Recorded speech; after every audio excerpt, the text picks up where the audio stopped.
ও জিবরিল সঙ্গে আমি।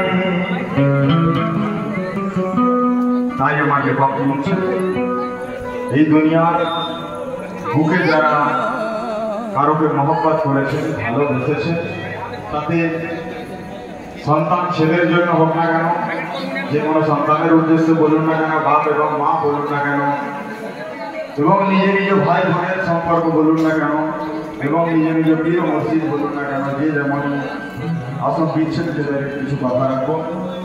যাদের মহব্বত এই জিসমানিয়ার জগৎ থেকে রুহানিয়ার জগতে চলে গেছে, প্রেম কি জিনিস লক্ষ্য রাখবেন।